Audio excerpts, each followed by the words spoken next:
Halo semuanya, Assalamualaikum warahmatullahi wabarakatuh. Untuk pertemuan kali ini kita akan sedikit berikan materi pembukaan untuk teman-teman mahasiswa baru. Ya, materi yang akan saya bawakan adalah coding is fun. Jadi teman-teman kalau teman-teman sering mendengar, wah coding itu mengerikan, coding itu melelahkan, atau coding itu susah. Nah, materi yang akan saya bawakan pada kali ini untuk membuka wawasan teman-teman, untuk membuka pikiran teman-teman bahwa sebenarnya coding itu menyenangkan. Nah, makanya materi yang saya bawakan pagi ini adalah coding is fun. Nah, pertama-tama saya akan menanyakan dulu bagaimana, what do you think about coding? Bagaimana pendapat teman-teman tentang coding? Nah, biasanya karena kita biasanya melihatnya di medsos, media sosial, bahwa coding, programming itu sangat sulit, susah. Nah, inilah yang biasa kita lihat di banyak platform media sosial. Wah, program itu hanya kerja di atas meja. Nah, work, home, play, sleep. Hanya empat ini. Padahal sebenarnya programming is not about uh, only programming. Kita belajar tentang banyak hal, logik tentunya, bermain di dalam programming itu sendiri. Nah, programming aslinya tidak semengerikan yang teman-teman lihat di media sosial, melainkan menyenangkan. Nah, adapun materi yang saya sampaikan akan terbagi menjadi tiga, yaitu coding is language of the future, kemudian coding adalah tentang menyelesaikan masalah dan kreativitas, dan yang ketiga adalah logic is the key, yaitu dalam coding atau dalam programming, logika adalah kuncinya. Nah, yang pertama, coding is language of the future. Jadi, coding atau programming merupakan bahasa masa depan. Nah, artinya apa? Ketika teman-teman menguasai programming atau satu aja bahasa pemrograman, artinya teman-teman sudah bisa menguasai satu bahasa untuk bisa survive di masa depan. Nah, kalau kita lihat, as we move full steam ahead into the digital age, it's becoming more and more apparent that coding is the language of the future. Jadi semakin era sekarang ke depannya, digital itu akan menguasai masa depan, sehingga bahasa pemrograman dikatakan sebagai bahasa masa depan. Nah, salah satu CEO Apple, ya ini CEO Apple yang sekarang, Tim Cook, dia mengatakan bahwa ketika ini di salah satu media yang ada di Perancis, ketika dia datang di salah satu sekolah yang ada di Perancis, dia mengatakan jika saya adalah siswa Prancis yang berumur 10 tahun, saya akan berpikir bahwa yang lebih penting adalah belajar coding dibanding belajar bahasa Inggris. Jadi sekarang bahasa universal atau bahasa yang paling bisa kita gunakan untuk survive di dunia, di seluruh dunia adalah bahasa pemrograman itu sendiri, yaitu coding dibanding bahasa Inggris. Nah, kalau kita lihat dari 10 perusahaan terbesar di dunia, hampir 50% lebih atau 7 dari 10 perusahaan itu adalah perusahaan yang menggunakan teknologi sebagai pendorong utama. Nah, sehingga di dalamnya tentunya akan ada coding dan programming dan lain-lain. Nah, apa saja sebenarnya bahasa pemrograman? Nah, kalau di saat ini tercatat bahwa terdapat lebih dari 8.000 bahasa pemrograman. Tetapi teman-teman tenang saja, kalau dalam apa namanya?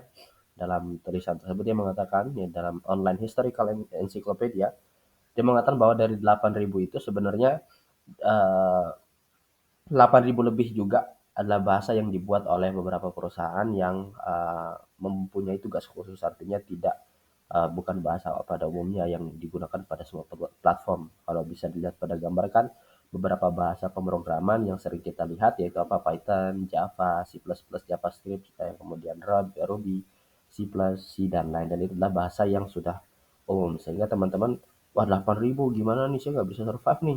Enggak seperti itu sebenarnya. Teman-teman cukup menguasai uh, beberapa pemrograman yang familiar. Nah,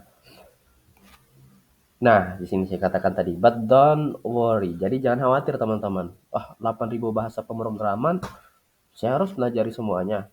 Enggak seperti itu teman-teman. Nah, pertama ada coding language.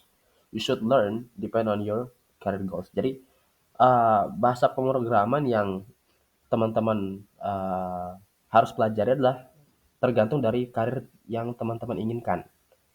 Contohnya teman-teman ingin menjadi seorang data science, berarti membutuhkan apa? Statistik, Dan coding berarti teman-teman cukup SQL, mungkin SQL dan kemudian Python. Nah, dan alat beberapa tools visualisasi. Nah, kalau untuk software engineer apalagi? Nah, software engineer berarti nanti teman-teman ya JavaScript. Nah, jadi nggak semua bahasa pemrograman teman-teman harus kuasai, tetapi depend on your career. Jadi tergantung dari karir yang teman-teman inginkan. Nah, kemudian relax. Nah, approach the whole thing like play. Jadi pelajari semuanya seperti bermain. Jadi, seperti yang saya katakan di awal tadi ya, menyenangkan seperti bermain teka-teki. If you fear the consequences of what you do, then you can't really play. Jadi kalau teman-teman takut, ini gimana ya, teman-teman nggak bisa enjoy dengan apa-apa yang teman pelajari. Jadi kalau saya sering mengatakan kepada teman-teman yang lain atau siswa-siswa yang lain, yaitu uh, belajar coding adalah seperti belajar teka-teki, yaitu by project. Teman-teman ingin menyelesaikan masalah apa? Nah, coba deh teman-teman cari kodenya atau cari gimana sih logiknya, kemudian teman-teman susun menggunakan bahasa pemrograman yang teman-teman pilih. Jadi enjoy saat belajar, nggak perlu stres, nggak perlu menentukan target dalam 1 bulan saya harus menguasai bahasa pemrograman, nggak perlu teman-teman.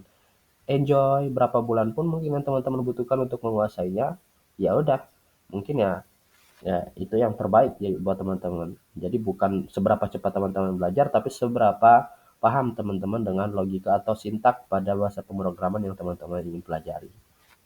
Nah, kemudian coding is about solving problems and creativity. Yang saya sebutkan di poin kedua tadi adalah coding itu adalah sebenarnya adalah menyelesaikan masalah dan berkreasi atau memiliki kreativitas. Nah, kalau di sini coders are like modern day puzzle solver, tackling intricate problems with a mix of logic and innovative thinking. Nah, kalau teman-teman lihat di sini ada 3 perusahaan. Yang pertama ini Ivesery. Nah, masalah apa sih yang coba diselesaikan? Nah, masalahnya yang ingin diselesaikan oleh Evisir adalah expensive feed. Jadi memberikan pakan yang sangat mahal. Mungkin karena waktunya yang beberapa ketika ganti shift, shift pertama sudah memberi makan, kemudian shift kedua memberi makan lagi yang seharusnya mungkin tidak di feed lagi atau tidak diberi makan. Kemudian worker cost-nya juga memberikan ya pengeluaran yang sangat besar. Kemudian time flexibility, ketika yang mempunyai kolam tidak bisa memberikan pakan, ya otomatis ya nggak bisa liburan dan lain-lain. Dengan Invisory bisa mengontrol itu semua, menyelesaikan 3 masalah itu. Nah, bagaimana dengan e-commerce Tokopedia atau Gojek? Nah, teman-teman mungkin bisa, ini menjadi tugas teman-teman nanti. Coba teman-teman, atau nanti sekarang ya, setelah Bapak jelaskan, coba teman-teman di sini ada nggak yang bisa memberikan masalah apa yang coba diselesaikan oleh Tokopedia. Nah, yang kedua yang sisi kiri ya, saya bagi dua aja. Sisi kanan ini coba teman-teman analisis apa masalah yang akan diselesaikan oleh Tokopedia. Yang sisi kiri coba apa masalah yang coba diselesaikan oleh Gojek. Coba buat minimal 5 poin yang coba 5 poin masalah yang coba ingin diselesaikan oleh 2 perusahaan besar ini. Nah, poin terakhir yaitu logic is the key in coding. Nah, logika adalah kunci dari coding itu sendiri, atau programming itu sendiri. Jadi programming coding adalah hanya sebuah tools di mana kita bisa menumpahkan kreativitas kita ke dalamnya. Nah, oke, salah satu kita bermain games. Nah, ini bermain games. Untuk logika, kenapa saya katakan logika adalah kunci dari coding. Ketika teman-teman diberikan angka 1, 3, 4, 4, 7. Nah, kita diminta, kalau kita sebagai manusia ketika diminta, coba teman-teman menemukan 2 pasang angka yang ketika dijumlahkan berjumlah 8. Bagi kita manusia tinggal kita mencari nih, oh 4 tambah 4 bisa 8, 7 tambah 1, 8. Tapi bagaimana dengan komputer? Nah, artinya kita menumpahkan apa namanya, logika yang ada di otak kita kepada komputer. Karena komputer tidak bisa langsung melihat, mendeteksi itu. Biasanya menggunakan notasi urutan atau biasa kita bilang indeks.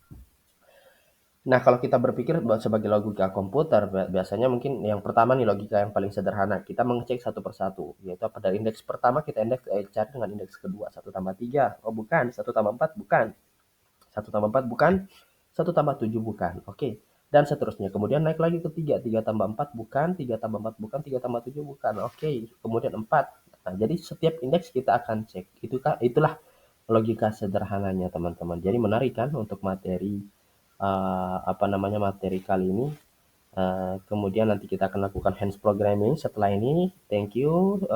Goodbye. Ya, assalamualaikum warahmatullahi wabarakatuh.